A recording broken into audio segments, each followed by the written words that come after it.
Everyone always asks me, how do you eat so much and never gain any weight? I've always brushed off these comments because I honestly didn't know the answer to it. I didn't work out because I didn't like to sweat or go to the gym. It wasn't until my first year of high school that my health started to matter to me. I had never weighed over 120 pounds, but I started to notice my pants becoming more and more loose and my shirts becoming less fitting of me.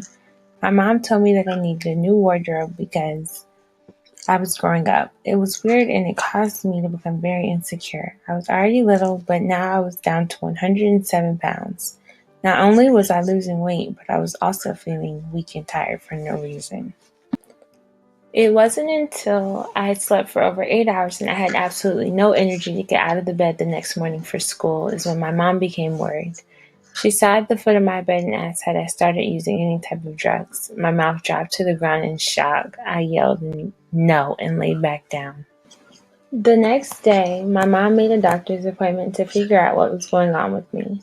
A pediatrician, Dr. Logan, examined my body and asked about my diet, how long do I exercise every day, and had me explain the way I was feeling. She left the room and told me she would send me out for some blood work to be done and not to worry. A few days later, I was diagnosed with type 1 diabetes. My mom cried as I sat in disbelief because it was too much to take in at once. I started to keep an agenda, writing out all of my schoolwork that was due that week and exercises I would do each day for at least 30 minutes. On Mondays, I walked at a steady pace for 30 minutes around my neighborhood. On Tuesdays, I went bicycling around a park near my house for 30 minutes.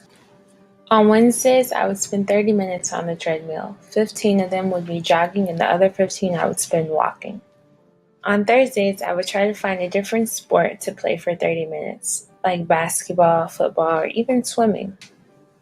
On Fridays, I went to a yoga class after school for an hour. This helped guide me through my weeks. I was often doing these things by myself, which left me very unmotivated and uninterested to my new changes.